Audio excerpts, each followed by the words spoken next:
My name? Emily Davis. I'm 21, fresh out of culinary school, diving headfirst into the bustling world of my parents' coffee shop. It's a cozy corner of our town, brimming with regulars who have become like family. The shop? It's my parents' pride and joy. They've poured their hearts into it for years. Juggling work and studies wasn't easy, but it was rewarding. Every day was a whirlwind of coffee beans and pastry delights. Then, out of nowhere, Bob's call shattered the routine. Bob's voice crackled with urgency as he delivered the news. My wife had an accident. It sent a shiver down our spines, filling the air with concern. Though the specifics eluded us, the gravity of the situation was clear. Without hesitation, we agreed to care for his children while he tended to his wife at the hospital. They were still tender souls, craving comfort amidst the chaos. Bob arrived at the coffee shop with his children in tow, their faces a mix of confusion and worry. I opened my arms to them, offering solace in the familiar warmth of our shop.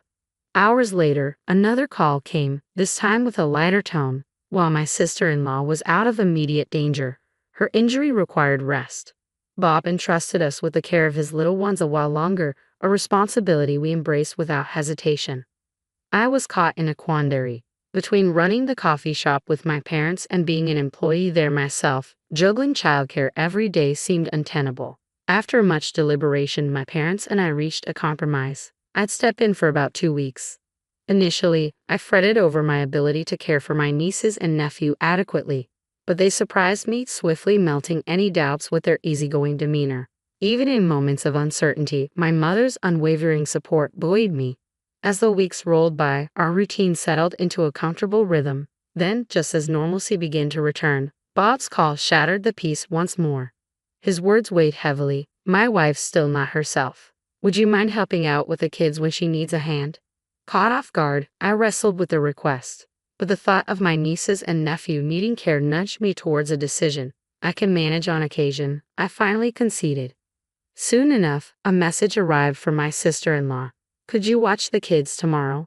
With a resigned nod, I replied, of course.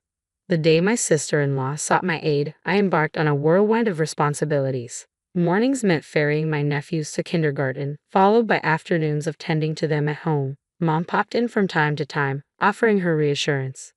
Evenings saw us immersed in the bedtime routine, eagerly awaiting Bob's arrival. With a sigh of relief, I handed over dinner, courtesy of Mom, as Bob collected the children, grateful for the respite. Despite the exhaustion and doubts creeping in, abandoning Bob's family was never an option. Both Mom and I rallied, doing what we could to ease their burden. Then, like déjà vu, another message from my sister-in-law arrived. Could you lend a hand with the kids again? The cycle repeated, just as before. In the morning, I set off to collect the children, making my way to the familiar grounds of the kindergarten. The teachers greeted me warmly, smoothing the drop-off process. With cheerful farewells, the boys bounded off to join their peers, leaving me to assist at the cafe my parents managed. Time flew by, and soon it was time to retrieve the children once more. Dad's reminder snapped me into action, and I hurriedly made my exit from the cafe. Arriving at the kindergarten, I found a small crowd already gathered. Amidst the chatter, a voice called out, Emily. I spun around to find myself face to face with a familiar figure from my school days. Ashley. The surprise painted across my features mirrored hers. It was an unexpected reunion indeed. Long time no see, she exclaimed, her smile infectious. It turned out her child was also enrolled at the same kindergarten as my nephews. Though eager to catch up, the bustling atmosphere wasn't conducive to lingering conversations. We swiftly exchanged contact details before parting ways. The following day brought a pleasant surprise. Ashley appeared at the cafe during my shift. Sensing the opportunity, my parents graciously encouraged us to take a breather from our duties and catch up when the rush subsided. I gladly seized the chance to reconnect with Ashley. Ashley's fondness for our cafe warmed my heart, yet her demeanor shifted suddenly, as if a weighty memory had resurfaced. By the way, I spotted your nephew's mom the other day, she disclosed, her tone serious. I was taken aback by the unexpected turn in conversation, simply nodding in response. Really? Yeah, I didn't approach her, but I've spoken to her before, so I'm certain it was her. But there's something. Ashley hesitated, searching for the right words. Intrigued, I encouraged her to continue. What she revealed left me stunned, and it seemed my mom had overheard Ashley's revelation. our eyes locked in silent understanding. After Ashley departed, I turned to Mom, eager to hear her thoughts on the matter. "We'll keep an eye on things for a bit longer," Mom suggested, and I nodded in agreement. But then, out of the blue, my phone rang, flashing Bob's name. I couldn't answer right away, and by the time I noticed the missed calls, I was already calling him back. "What's going on?" I asked, confusion lacing my tone. "What? What happened?" Bob's voice brimmed with restrained frustration.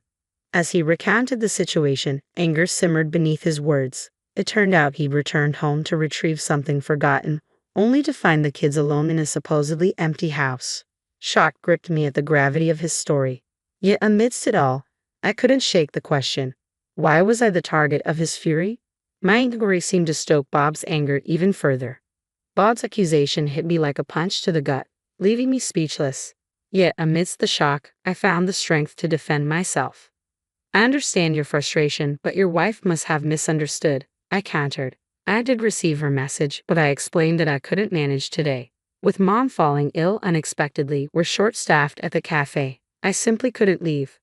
There was a brief silence on Bob's end before he questioned, "But my wife mentioned something else. She claims that every time she asks for your help with the kids, you demand payment. Is this true?" My voice rose in frustration mid-conversation. "What? That's not true. I've never once demanded payment for looking after the kids. Mom can vouch for that. If you're unsure, why not ask her?" My retort hummed heavy in the air, leaving Bob speechless. Finally, he murmured, "So what's this about the money my wife mentioned?" "I honestly don't know. You should discuss it with her," I replied firmly. Bob's tone softened, wariness seeping through. "I'll do that," he conceded. Despite my reservations, I couldn't hold back any longer, not after hearing the ongoing conversation. I felt compelled to share what I'd learned from Ashley. Bob's response was heavy with exhaustion. "Let me mull it over," he sighed and ended the call. As the dust settled, concern for Bob nagged at me. I confided in Mom about our conversation, seeking solace in her presence. Days ticked by without a word from Bob, leaving us uneasy. Then, just when we thought the dust had settled, another message from Bob's wife arrived, requesting my help with the kids as usual. Initially, I hesitated. The recent revelations left a bitter taste in my mouth, making me question my willingness to continue helping. But Mom intervened. Mom advised me to reach out to Bob before responding to his wife, so I promptly forwarded the message to him. Within minutes, Bob's reply arrived. It was evident he had been grappling with his emotions, but my message seemed to provide some clarity. With Bob's feelings in mind, I responded to his wife with a simple okay and proceeded to collect the kids as usual. After dropping the children off at kindergarten, I made a crucial call. Hanging up, I steeled myself for what lay ahead. Everything was set in motion. Upon arriving at the cafe, I found Bob already there, his face etched with tension. It was a stark departure from his usual demeanor, leaving me uncertain of how to approach him. But before I could ponder further, Mom stepped forward. "I'll handle the kids," she assured Bob, her tone firm yet comforting. "You need to focus on resolving things with your wife. Emily, I'm trusting you." Bob's reaction to Mom's words was palpable as he nodded in acknowledgement. Returning the nod, I affirmed, "Okay, I'm on my way." We made our way to Bob's house together, a silent understanding passing between us.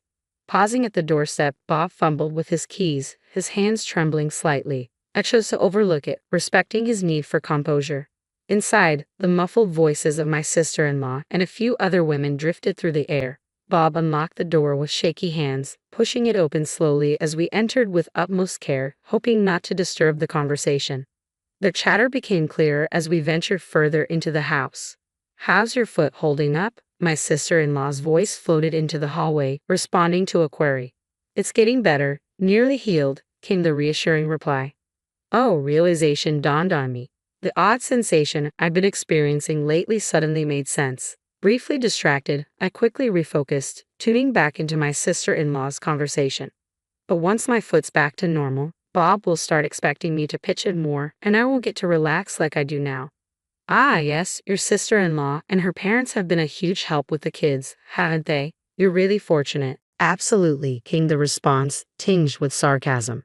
"It's a real stroke of luck to have Emily, the perpetually single and unemployed homebody, always at our beck and call." My sister-in-law's words ignited a simmering fury within me. I'd harbored suspicions of exploitation, but her callous attitude still caught me off guard. As anger surged through my veins, I could no longer contain it. With a burst of indignation, I flung open the door to the living room and strode in, my sister-in-law's startled expression meeting my gaze. I fixed her with a steely glare, the words tumbling from my lips like hot coals. Yes, I may not be married, and I may reside at home, but I'm far from idle.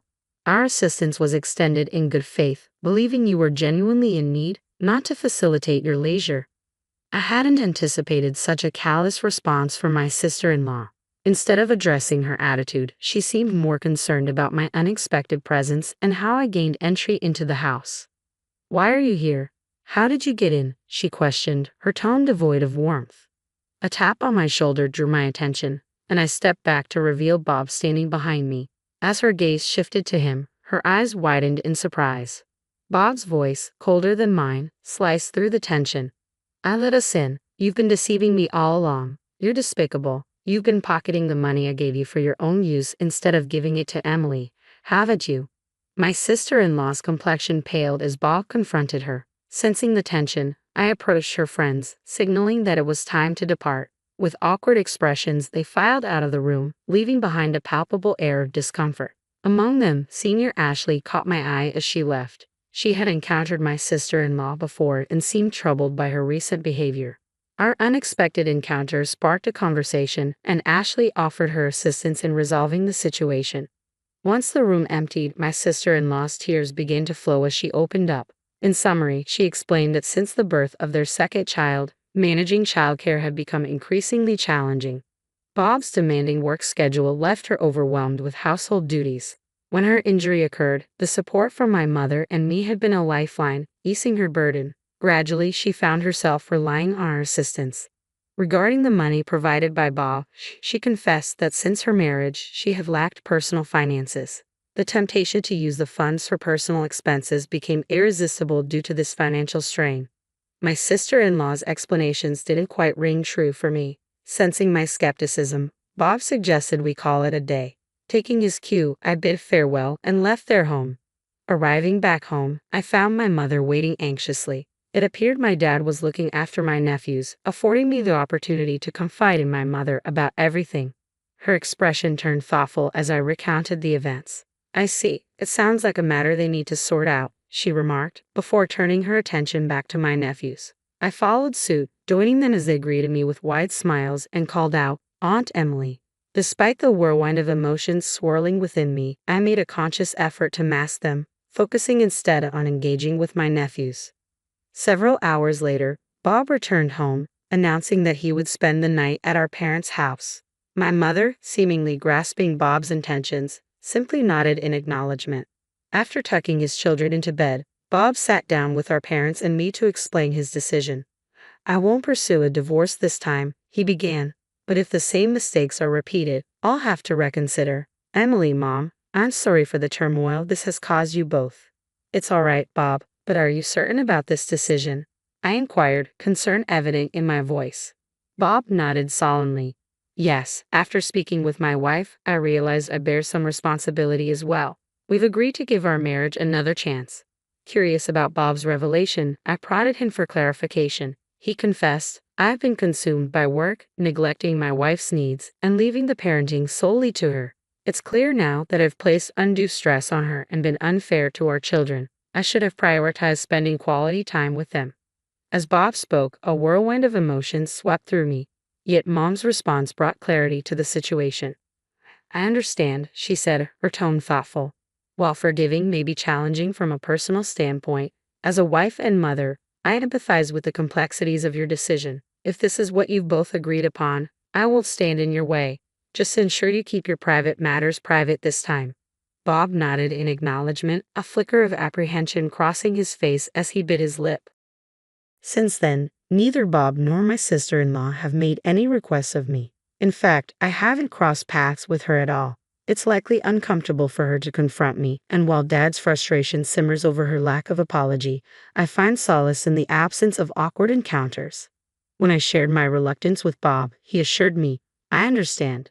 I'll do my best to minimize any chance encounters between you two." Thanks to his efforts, my routine gradually regained its familiar rhythm. At the chime of the doorbell, I turned only to find Bob standing there with my nephews in tow. Releasing Bob's hand, the kids darted toward me, their voices ringing out joyfully, calling my name. Aunt Emily, my nephews' cheerful voices rang out as they rushed into my arms. With a warm smile, I embraced them, relishing their affection. As the kids chatted with my parents over slices of cake, Bob leaned in, his voice low and earnest. He confided that while my sister-in-law was remorseful, she harbored reservations about the children's fondness for me, preferring they avoid seeing me. Hearing this, I couldn't help but feel a twinge of resentment towards her. After all, she had brought this upon herself. Though I knew there might come a time when I have to confront her again, for now, the wounds of the past remained fresh. It seemed unlikely that I would soon forget what my sister-in-law had put me through.